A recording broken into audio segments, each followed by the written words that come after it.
How to Train a Happy Mind is a production of the nonprofit Skeptic's Path to Enlightenment. Our podcasts and programs are free and ad-free thanks to our generous donors.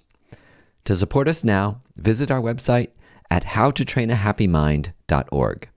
We accept cash, credit, Bitcoin, and other cryptocurrencies, and your donations are tax-deductible in the U.S.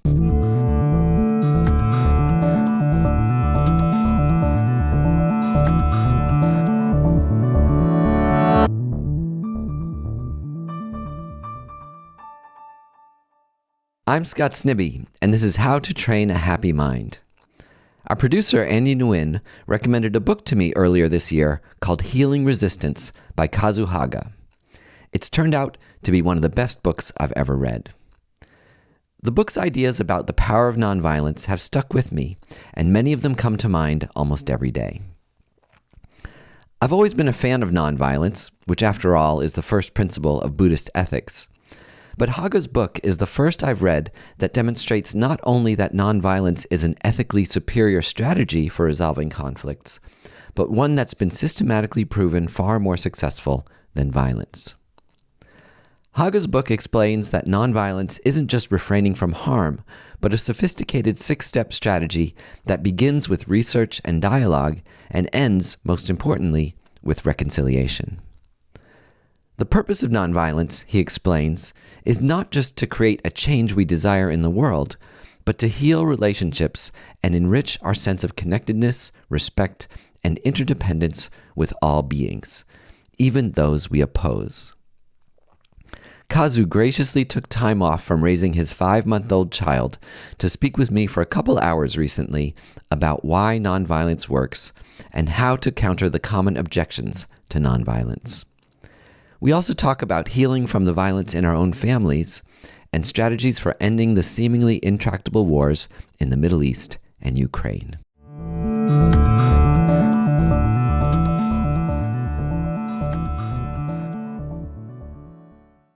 So Kazu Haga, it is really an honor to have you on the podcast. I read your book, Healing Resistance, a little earlier this year, and it had a very profound effect on my life. I've always believed in nonviolence, but I don't think I ever had as many arguments and logic to support it until I read your book. So I'm thrilled to talk to you in detail today about nonviolence. Welcome to How to Train a Happy Mind.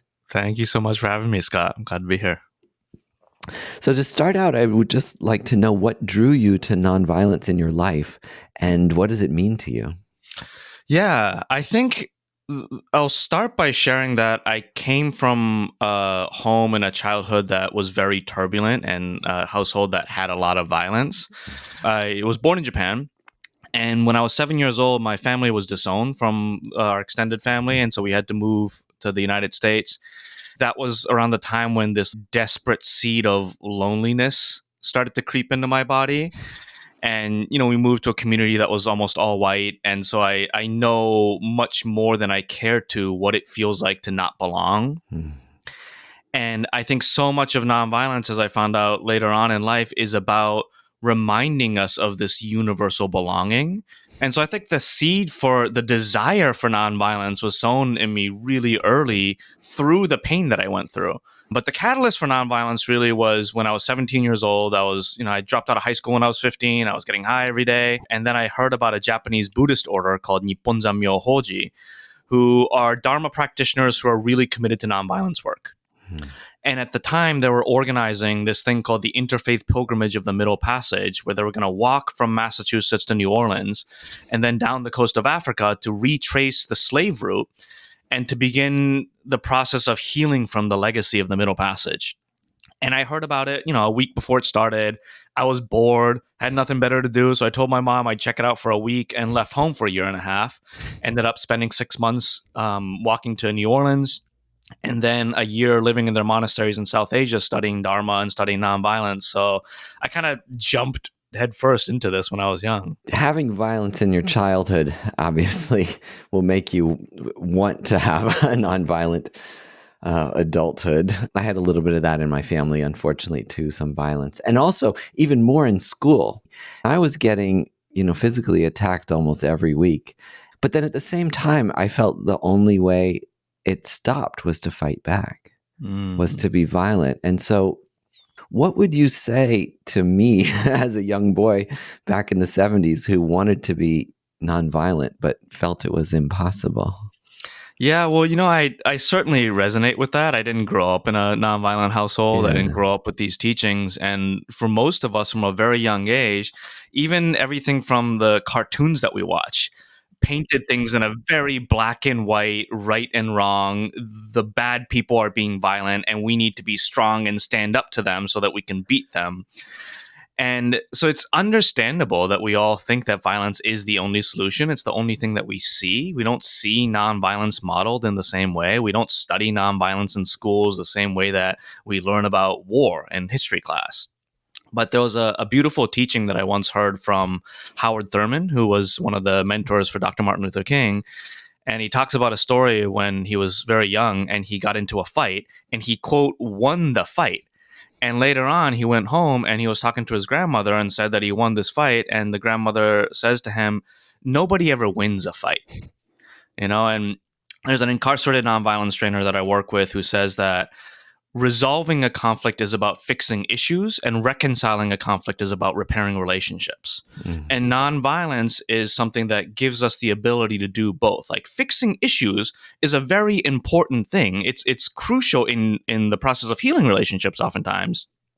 But oftentimes we stop at the realm of fixing issues, of passing new legislation, coming up with new agreements. And those are things that you actually can use violence for. Right? Like you can use violence to get somebody to stop hitting you. You can use violence to change who sits at the throne of a dictatorship. You can use violence for a lot of different things. But ultimately, if we're not working on also healing relationships and moving towards reconciliation, then there will always be the potential for new conflict to emerge down the line. And so I think nonviolence is really an attempt to not only fix issues, but to repair and strengthen relationships so that the circle that we see as who is in our beloved community continues to expand and expand and expand. Violence treats the symptoms, but nonviolence treats the cause in a way, is what you're saying, right? It sounds wonderful, right? Like choose nonviolence, get at the root of the problems. But why should people see nonviolence as not only viable, but maybe even the best strategy for resolving our conflicts?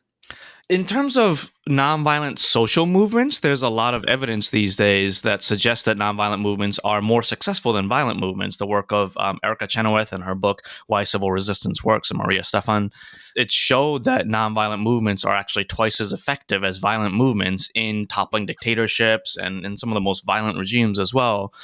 And, we may never live in a world where there's no violence and there's no harm, but I love this teaching that I've seen it credited to Thich Nhat Hanh, but it's one of those quotes that I've seen credited to many different wisdom traditions and teachers. I don't know where it originates from.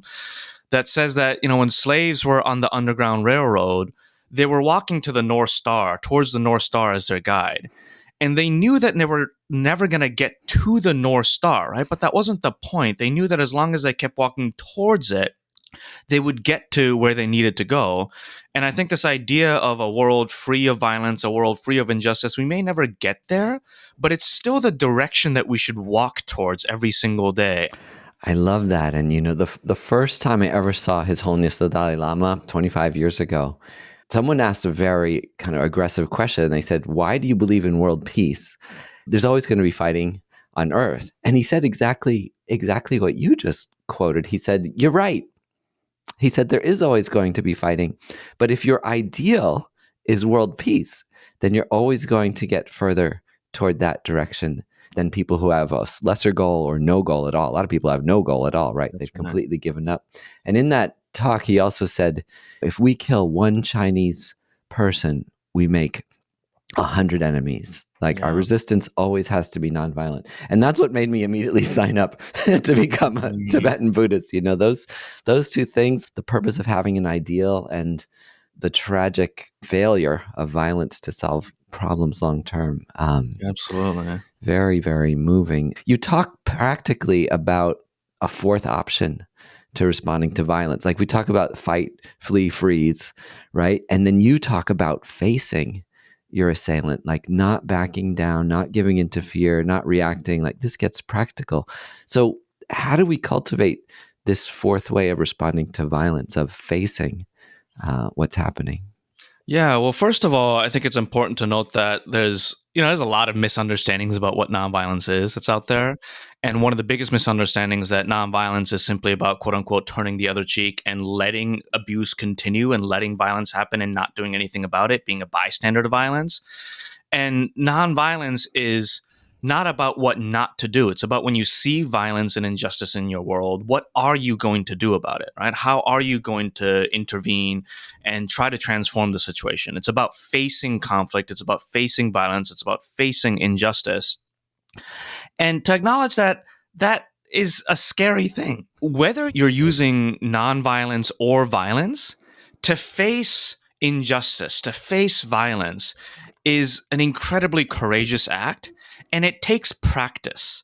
I think this is the other thing about nonviolence. When I first started learning about nonviolence when I was 19 years old, it was a very, very limited understanding of what nonviolence was. At the time, I only understood nonviolence as, oh, as long as I'm not throwing a punch, then I'm practicing nonviolence. But I realized later on that if that's my only understanding of nonviolence, then you could argue that the Ku Klux Klan is practicing nonviolence when they hold their marches, because at least during the time that they're marching, they're not utilizing physical violence, right?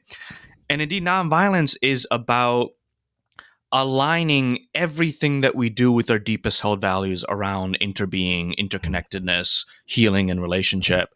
And to cultivate understanding and compassion, even for those that may be harming us, is an incredibly difficult practice. And I always say that nonviolence is a practice much like martial arts or meditation is a practice, and that even if you practice meditation for 20, 30 years, you never become meditation. Even if you're a multiple time black belt in karate or whatever it is, you never become karate, you never become kung fu. These are things that we practice knowing that we're never going to become perfect in it. And it takes years and years of dedicated practice, even just to get comfortable with something as simple as observe your breath. Right? Like, pay attention to your breath is such a simple instruction, but anyone who's ever done meditation knows how just incredibly frustratingly difficult that can be. And similarly, it may seem easy to be like, oh, well, just don't hit back.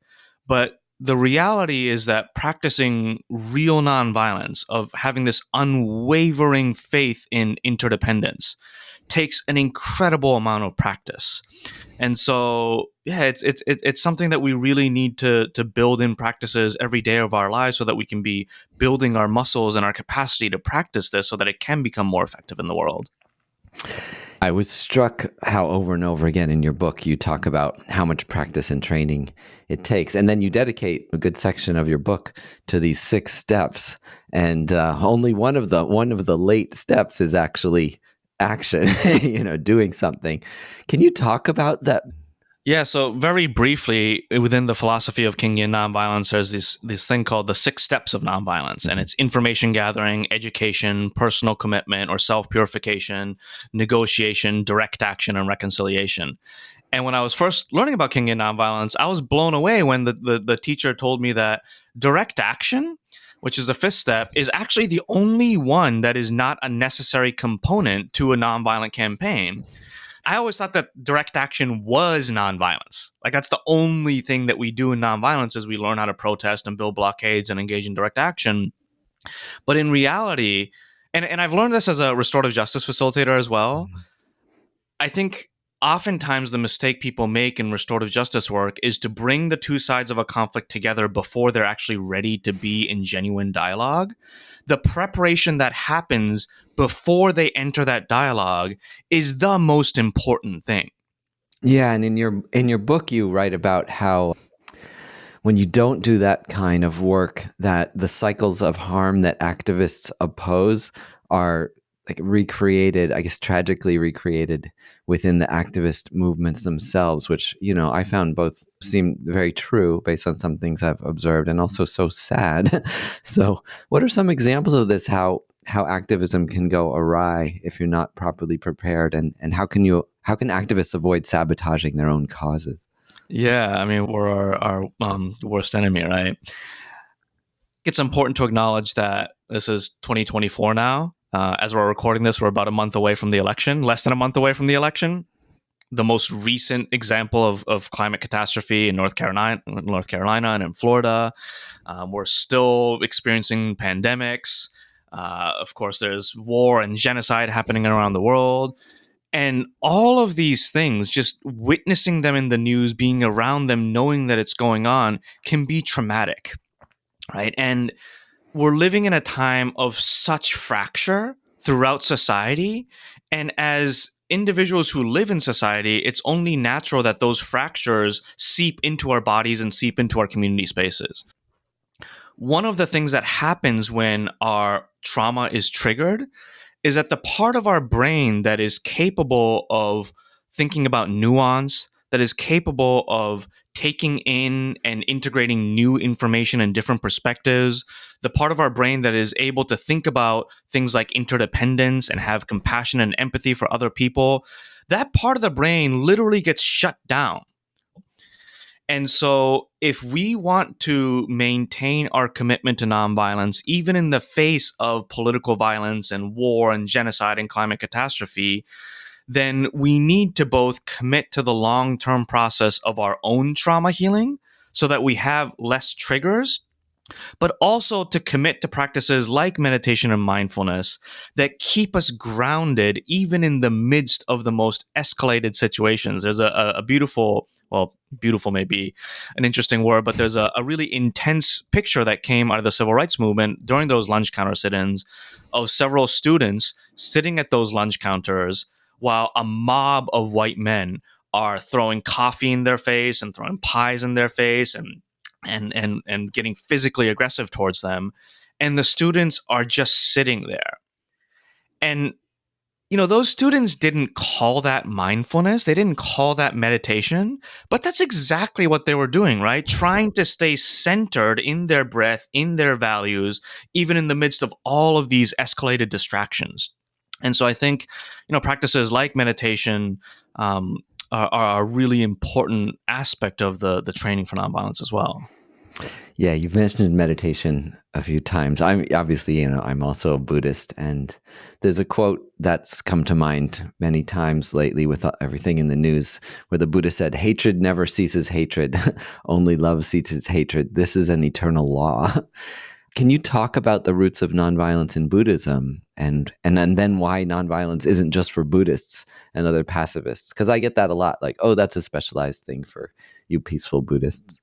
Absolutely. Yeah, there's so many intersections between the Buddhist Dharma and nonviolence. And also should give a brief shout out to the wisdom tradition of Jainism, which a lot of Buddhist teachings draws its roots from as well.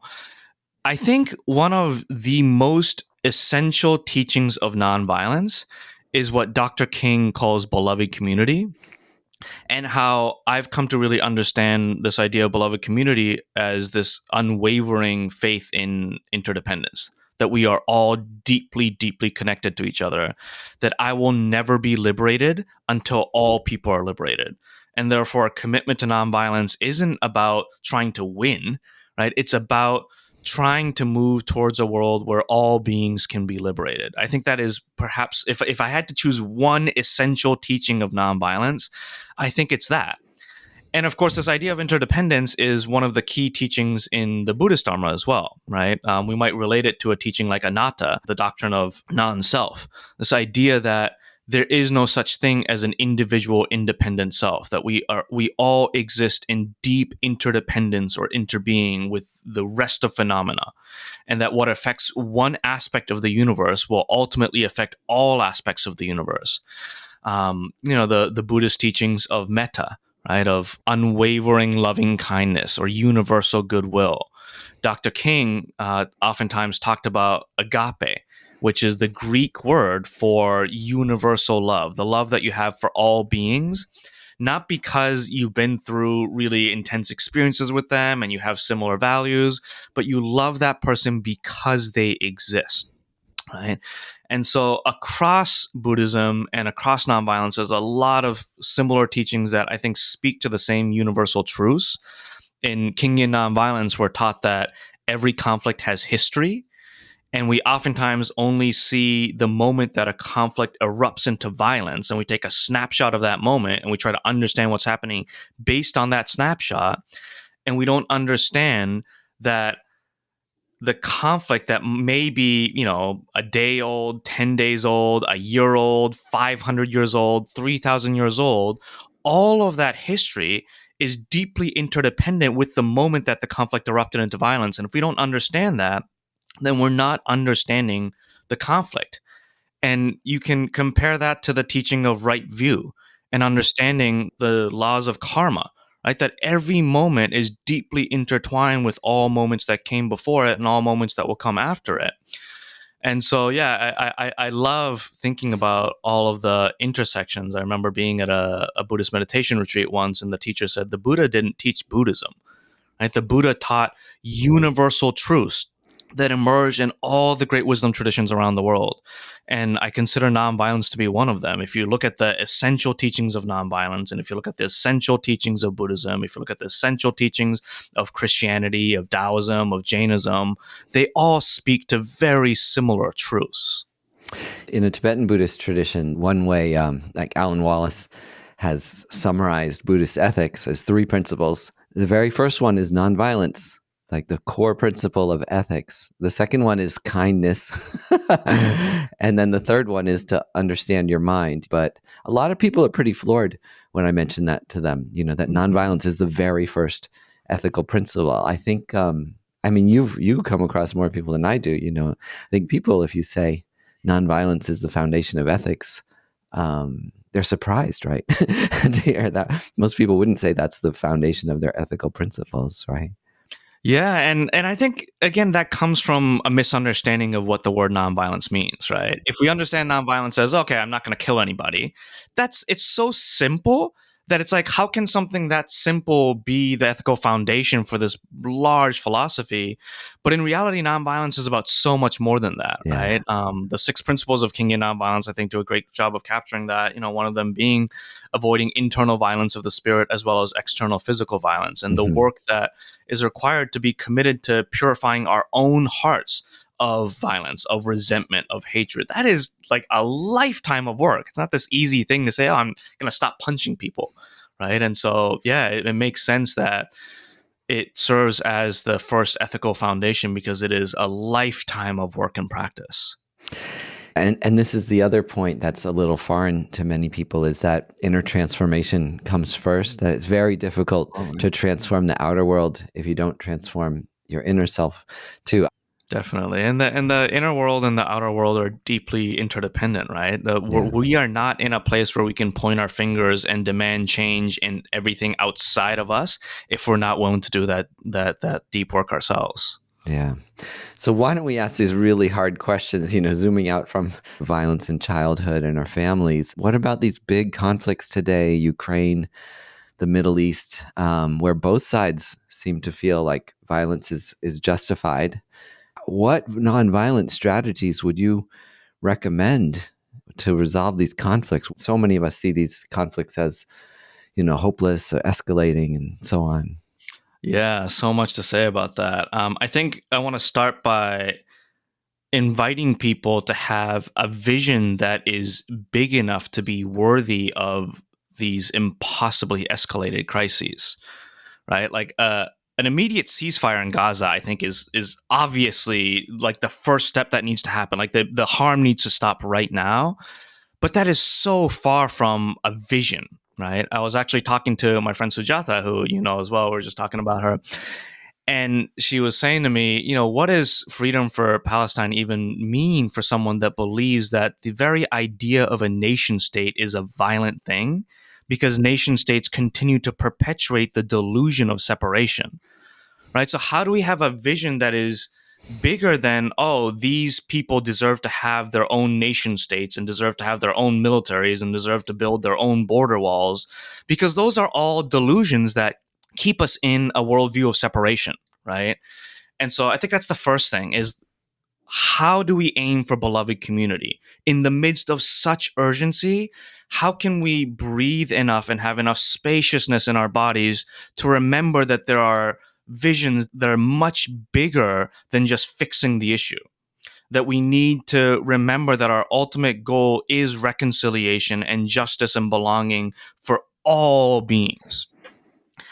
In the short term or shorter term, it can be really difficult to see something as big as war and imagine an effective nonviolent response. But I think that's partly because the metrics that we use for what is successful is so skewed because we live in a world that only justifies violence to respond to violence. We are very quick to spend billions of dollars to go to war, right? We are very quick to send thousands, tens of thousands of young people to the front lines to risk their lives to kill the other side. I can only imagine what would happen if our society had that same commitment to a nonviolent response to war.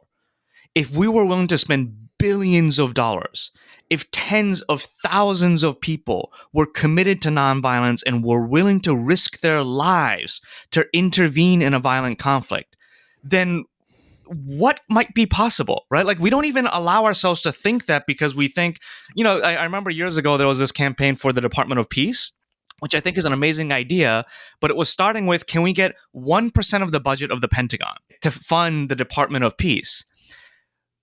Why 1%? Why can't we allow ourselves to imagine what would be possible if we invested at least the same amount, if not more, into nonviolence than we invest into war, right? My friend and teacher, Mickey Kashtan, has been talking about this idea of women for peace. If 10,000, 100,000 women committed themselves to go to the Middle East and stand and put their bodies between the two sides in conflict and demand an end to the war, then what might be possible, right? So I think, we oftentimes think that nonviolence could never be effective against these incredibly escalated moments of violence because our understanding of what's possible, what level of nonviolence is possible is really limited because we've only known investments into violence. I was really, really overwhelmed when I first learned about the ideal of the bodhisattva in Buddhism, which is a person who dedicates their life toward benefiting others. And it really struck me because they do talk about when to use violence in Buddhism and how to use violence. And they talk about that's the appropriate person who could enter a violent situation because they're so wholly committed to benefiting all beings, loving all beings, resolving situations with as little or no violence as possible. And then it struck me, like, if we have these millions of people willing to kill for a cause, but if you flip that around again with the education and the wisdom of interdependence, you could have millions of people willing to die for the cause. Those other people are willing to die too, but they're taking an ineffective strategy. So it's the same or even greater courage to go into that situation with the wisdom and the courage that nonviolence is the greater solution. They say in Buddhism that the way to use violence is like if your mother was rushing at you with a knife, overcome by some kind of mental illness, and you had a gun. What would you do? Of course, you'd put down the gun, or you'd grapple with her. You'd be willing to sustain some wounds just to stop the harm, and then figure out a solution. That's how I was taught. You have to treat everybody as if it was your mother coming at you. Yeah. And I think the important thing is, like I think I wrote about this in my book too. Like, self-defense can keep you alive, right? It can keep your community alive, and there's value in that. Yeah. The question to me of nonviolence isn't about whether self-defense is justified or if violence is ever justified. The question of nonviolence is, if you ever get to the point where you feel like violence is the only solution, it's the only way you can stay alive, the question is, what do you do on the other side of that harm to repair the relationship? I'm sure you're in contact often with people who disagree with you. We see nonviolent protests. We also see protesters that are physically violent or more often verbally violent, very, very, very aggressive in the speech toward the other side. What do you say to those people who disagree with you, who say, these are our slogans, this is what we believe, and this is our action. Those nonviolent approaches aren't going to work, or they're too weak. Yeah, there's a couple of things I'd love to say to that. One is that I've learned over the years not to say much, but to listen, to really ask questions and to really try to understand where they're coming from. Because, no matter how wild someone's belief systems might be, from their perspective, they have a very good reason why they believe what they believe. And if I can't invite at least some amount of curiosity as to what the reason is, then I'm kind of left in a place of just disagreeing with them and trying to convince them that I'm right and they're wrong. And those conversations rarely go well, right? Like, when was the last time anyone ever actually convinced someone that they were wrong on a political issue based on intellectual debate? And so a lot of what I've started to do is to stop trying to convince people and to listen to where they're coming from as a way to build connection, and maybe something magical can happen out of that connection. There's a beautiful organization called Braver Angels, and they suggest that next time you get into a political disagreement with somebody, to ask the question, how did you come to believe what you believe? Not what do you believe? And it's not even about like, why do you believe that? But it's about, what is your story? How did you get to the place where you got to? And that question invites genuine curiosity about who they are as a person. The other thing that I just want to touch on real quick is that a lot of our social movements, particularly ones that are responding to the most escalated harms and engaging in nonviolent direct action and civil resistance, move with this energy of shutting things down. Right? We're here to shut things down. And this is something I write a lot about in my new book, Fierce Vulnerability. I've come to believe, because of all of the work that I've done around trauma healing in my own life and holding space for other people's healing, that injustice is not a political issue.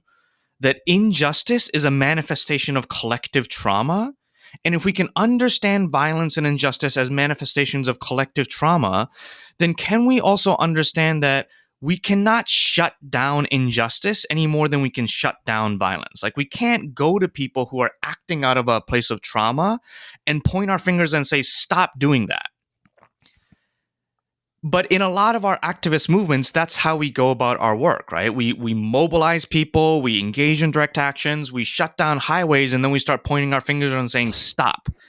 And that, again, that may be effective in fixing issues, but if we're trying to heal collective trauma, if we're trying to heal the relationship between people, between humans and the earth, between parts of our own selves, then this idea of shutting things down is never going to be effective in bringing about repair. And so even as we acknowledge the need to use escalated forms of nonviolence, including things like shutting down highways and occupying government buildings, how can we move with the spirit of opening up? And so I know that these things aren't going to convince people that are convinced that violence is the best way to go about it. But I know that there's a lot of people that I don't need to convince. And maybe if I can just work with those people and model the kinds of change making that I want to see out in the world, then that's all I need to do. Yeah, your advice to listen, I think, is phenomenal, because one of the most tragic things I constantly hear around me, I'm sure you do too, is I can't understand. I can't understand why they voted for that guy. I can't understand why they support that side of the conflict. I can't understand why they're fighting. I can't understand why they're not fighting, right? Like, that's our job as human beings, is to understand. Yeah, and when people say things like, oh, I don't understand, it's like, great, you don't understand something. Now, are you willing to have the curiosity to actually try? Right? Because like it can't end at, I don't understand, therefore I'm going to try to enforce my opinion over them. Right? Can we say, I don't understand and I would like to? Exactly. Yeah, that next step. Okay, this quote from your book really struck me. You said, there have been so many movements I've been a part of where I was convinced that we were on the verge of a worldwide revolution. You even talk about this one protest, is going to change the world.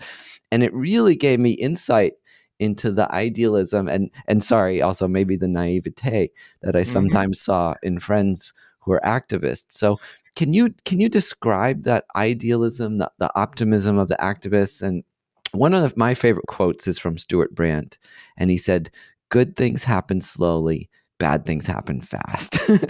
So, how does nonviolence relate to patience and accepting the time that it takes to change, and so on? Yeah, I was young once. I'm no longer young. I'm not that old, but I'm old enough to remember what it was like to be young because that was back then. And, I've had a lot of movement heartbreaks. There's been so many times when I've been involved in movements or campaigns or organizations where I was convinced that this is the thing that's going to change the world. And every time I got attached to that and I started grasping, I was heartbroken. I was disappointed. But I think a lot of that is, it's not all a bad thing. Like it comes from the inspiration of seeing the possibilities of what's possible when we engage in change work together in community. At the same time, this is a non dual truth. At the same time, we have to remember that the work of social change does not happen according to election cycles and grant periods and 5-year strategic plans. Right? This is an intergenerational, multi generational struggle that we're in. And we have to not only rely on the wisdom of our ancestors, but the energy of the descendants that have yet to come. Like, in a lot of indigenous teachings, they say that every decision that we have to make with an eye towards how it's going to affect the next 7 generations. And so I think a lot of it is letting go of our own ego, that we are the generation, that this is the moment that everything is going to happen, and to accept that all we need to do is to do our part. And I think when I was younger, if you had told me something like that, it would have been kind of depressing. It's like, but I want more. I want that worldwide revolution. But as I get older, I realize that accepting the smallness of what I'm capable of doing actually lifts a burden off my shoulder and creates so much more spaciousness in my body for creativity to emerge. Right. So I think, the work of letting go of ego to realize that it's not just up to us. We have so many more generations to come that will support the work that we're doing now. Yeah, and this isn't a big lesson in our current society, unfortunately, of the harm of the ego. I remember when I could first vote when I was 18, having the feeling that I think a lot of people have around voting, like, oh, what's the point? Like it's going to be the same result with or without my one vote. But then I started thinking, like, wait a minute, what do I want? Like more votes? Like that's what kind of an egomaniac am I? I want to have more effect than everybody else. Like, no, we're all equal. Like it's so beautiful that we all have one vote, and that's a great power. And wanting more power is just a diluted ego.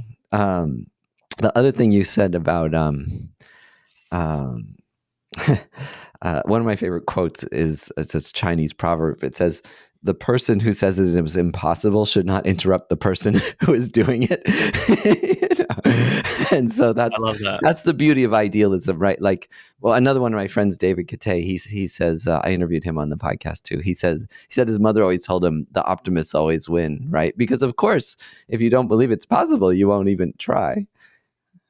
Absolutely. And I think, again, a lot of what's happening in our society today is that we are so debilitated by everything that is happening in the world, the news that we see, social media, our own traumas being triggered, that we don't have the spaciousness in our bodies to be creative and to have big visions, right? So again, the importance, the necessity of doing our own work so we have that spaciousness to believe that something is possible. Yeah.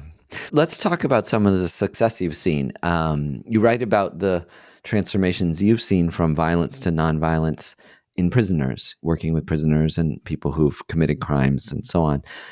How does that happen? That's a striking example, of course, someone who even committed murder and then transforming themselves to, a nonviolent approach to life. How have you seen that work, and how can we learn from prisoners' transformations to transform ourselves, to transform violent systems? Yeah, working with incarcerated people has been perhaps the biggest privilege that I've had in this work. And they have been some of my most important teachers. I didn't know the depth of healing that was possible until I started working with incarcerated people. I did not understand what words like accountability and forgiveness meant until I witnessed them going through transformation. One story that I want to share that I also share in my upcoming book is the story of these two people named Cynthia and Richard. Cynthia, about 20 years prior to when I met her, went through the most tragic thing that a parent could go through, which was the violent loss of her son to homicide, Mm. her son Mitchell. And Richard was one of the two men convicted of murdering Mitchell. And I met Cynthia because at some point she realized that she was ready for healing. And so she reached out to an organization called the Ahimsa Collective that I'm a part of because she wanted to go through what's called a victim offender dialogue, which is an opportunity for survivors of violent crime and the people who caused them to come face to face for a dialogue. And I will never forget the day that that dialogue happened when we went into the prison with Cynthia. We sat her down in the room that the conversation was going to happen in. And I went around the corner to the holding tank where Richard was, and he was already shaking and he was already in tears. And I sat down next to him and I talked to him and I asked him, are you ready? And he kind of laughs and he said, I'm as ready as I'll ever be. And he gets up and he walks around the corner, and at the end of the hall, he sees Cynthia. And the moment he saw her, he just completely broke down. And when Cynthia saw him, she stood up out of her chair and opened her arms and just embraced Richard in a hug that felt like it lasted years. And then they talked for 6 hours. And, I was just blown away by the privilege that I had to just have a seat at this table, witnessing this magic happening between the two of them. There was a moment when Cynthia was holding Richard's hands. And she said, I had a dream that I needed to hold your hands because these are the hands that took my son's life away. And I needed to have a different relationship with them. There was a moment when Cynthia was sharing that, Richard and Mitchell grew up in the same town together and they used to play baseball together. And Cynthia said, I remember always driving Mitchell to baseball practice, and I'd always see you on the side of the road walking towards practice. And I always felt bad for you because I knew you came from a broken home and you didn't have anyone that would drive you to practice.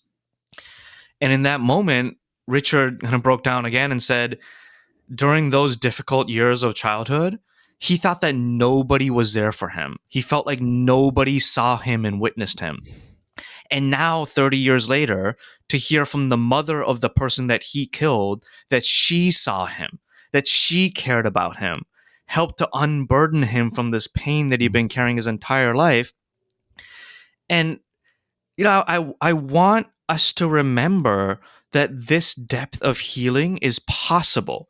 Richard and Cynthia are amazing people. And again, this non-dual truth, there's a way in which they are not unique, right? That any human being, I believe, is capable of the healing that they have gone through. It took them many, many years. They're both indigenous. They both credit their indigenous spiritual practices that helped them get there. But, I believe that we live in a fractal universe, and that if healing between Cynthia and Richard are possible, then healing is possible at any scale of the fractal, that healing is possible between nations, between races, between genders. We just have to be committed to the long-term process of healing that Cynthia and Richard were committed to. Yeah, and that somehow underlying all humans is this a fundamental need for, compassion, connection, That's right. love, like even with the person who's harmed you the most. And this isn't an isolated example. Like there's hundreds of thousands of people have gone through processes like this recently, and many, many millions over the course of human history. South Africa was a very good example. Rwanda. Yeah, that these processes do work, and it's just not quite part of our education and our understanding today. That's right. Going from prisoners, I wanted to talk about the police force, the militarization of the police, the kind of training of shoot to kill strategies, racial stereotypes. We often hear about police misconduct as a systemic problem, and not a matter of individual bad actors, although it's kind of cast that way sometime. What's your vision of a systemic solution to policing problems in the United States? Is it possible to have a nonviolent police force? Well, I think there will always be a need in our society for people who are trained in responding to escalated conflicts. But the way that we view policing and their role in society, to me right now, is flawed at the fundamental level. I'll also say that even if we believe in the system of policing as it currently stands today, which I don't, it is so broken as a system, right? Like you said, we train police officers to be afraid and to be trigger happy. I recently found out that the gold standard to become a police officer in the United States is the training that is required in the state of California to get a badge. In the state of California, you're required to go through 664 hours of training. In the state of California, you're required to go through 1,500 hours of training to become a barber, to get your barber's license. Right? Like, you have to go through more than twice the amount of training to get certified as a barber in the state of California than to become certified as a police officer. And in those 664 hours, they have to learn something like 43 different subject matters. Like, they are so undertrained, and they are put into these incredibly violent situations with no tools that they need to actually de-escalate a conflict. And I think it's important to remember that the system of policing is such a violent system that it is unhealthy for the individual police officers that are in them as well. Yeah. And I know, like, in the left over the years, we've gotten really good at understanding that veterans and soldiers are not the enemy, that if we're trying to end war, it is the military itself that we're combating.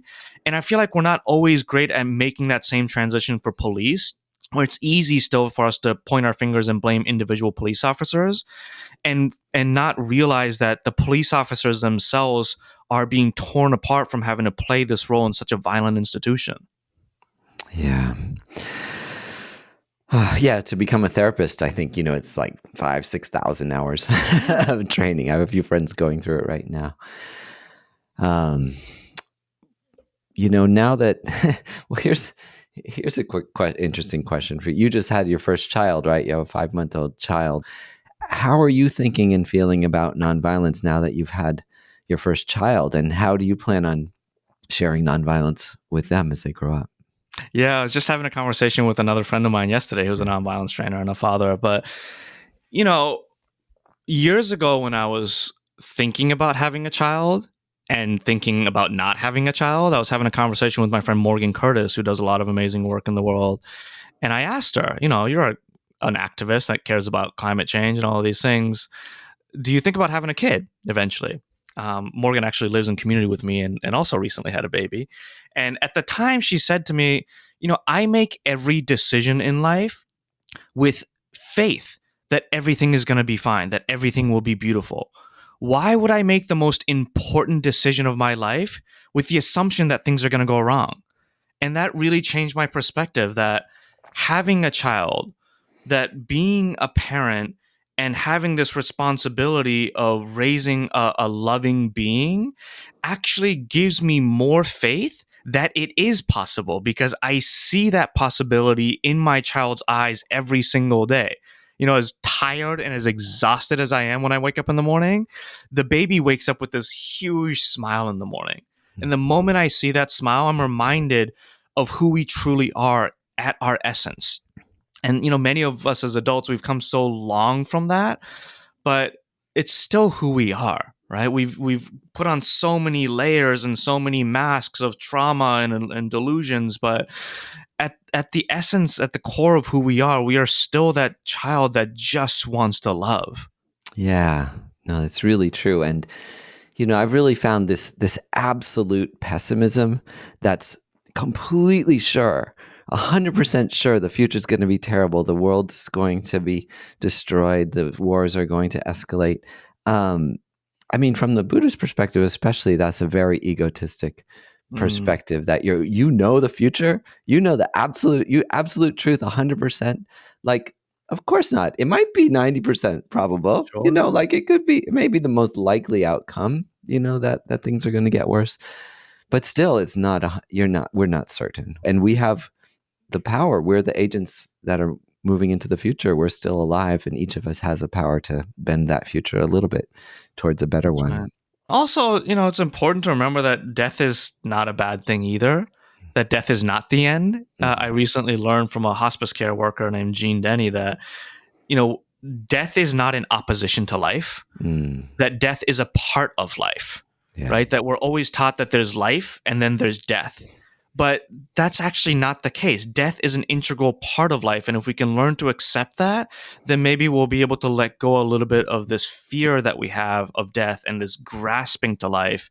And letting go of that fear and that grasping actually makes it a little bit easier to accept that no matter what happens in the future, that there can still be beauty. Yeah. Yeah. I mean, it's funny, the Buddhist perspective, because by thinking about death constantly, it actually makes us much more optimistic and engaged in the present. Lama Zopa Rinpoche, one of my teachers who died last year, he used to often say, he'd say, when you go visit a dying person in the hospital, you're not a living person visiting a dying person. You're both dying. We're both on the way to death. We all share this journey. One of my favorite parts of your book was the very end where you have like the quick responses to criticisms about nonviolence. One of the best ones that I'm constantly using now was your objection when people say, "Oh, nonviolence could get you killed," and you say, "Well, yes, but so could violence. And in fact, violence is guaranteed to be violent. But with nonviolence, at least you have a chance for peaceful resolution." Any other of these great quick responses you wanted to share at the end of our podcast here? Well, yeah, just that one that nonviolence is often placed against this impossible double standard where people don't question the effectiveness of violence, but people are like, well, if you use nonviolence, it might get you killed or you might get hurt or it might not work, as if violence always works or as if violence guarantees safety. Right. And so we have to stop using these impossible double standards and acknowledge the actual impact that violence has had on the world. Yeah, exactly. I'm going back to inner transformation. You've agreed to lead a meditation that will help us cultivate nonviolence, that will air in our next episode. Can you talk a little bit about what that meditation is? Yeah, so I want to invite people into a very brief practice of nonviolence and really working with a person that you may be in conflict with and seeing if we can create enough spaciousness in our bodies to invite a little bit of curiosity about their story and about who they are as a way to connect. You can still disagree with that person, right? You can still work to hold that person accountable for harms that they're committing. But even if you're trying to hold people accountable, if you don't understand their story, then it's actually not possible to figure out what accountability looks like, right? So can we create enough spaciousness in our body to always be curious, to always have some ability to connect with that person? That's perfect.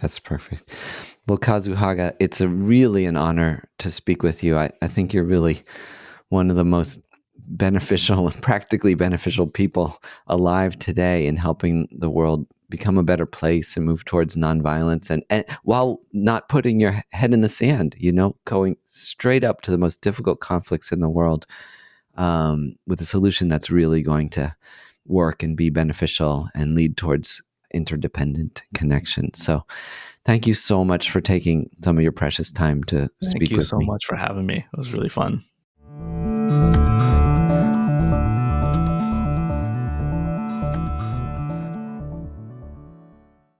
Thanks for joining me for my interview with Kazu Haga. Kazu's powerful book, Healing Resistance, is available anywhere you buy books. And his new one that I'm eagerly awaiting, called Fierce Vulnerability, is available for pre-order now. If you enjoyed this episode, you might also enjoy the book based on our podcast's modern approach to Buddhist wisdom, How to Train a Happy Mind. You can find it in paper, ebook, and audiobook format anywhere you buy books. If you'd like to go deeper in your meditation practice and find like-minded people interested in talking about the ideas discussed in the podcast, go to howtotrainahappymind.org to sign up for our newsletter and join our Train a Happy Mind community that offers weekly lectures, meditations, classes, and discussions. If it's possible for you, please also consider making a donation to our podcast. How to Train a Happy Mind is a nonprofit project of A Skeptic's Path to Enlightenment. Our podcast and programs are free and ad-free thanks to our generous donors. To support us now, visit our website at howtotrainahappymind.org. We accept cash, credit, Bitcoin, and other cryptocurrencies, and your donations are tax-deductible in the U.S. Thanks to Annie Nguyen for production and story editing, Christian Parry for mastering, and Isabella Acebal for marketing. We wish you a wonderful day. And yes, the one I was doing the top of the wine against and cooking, and the past for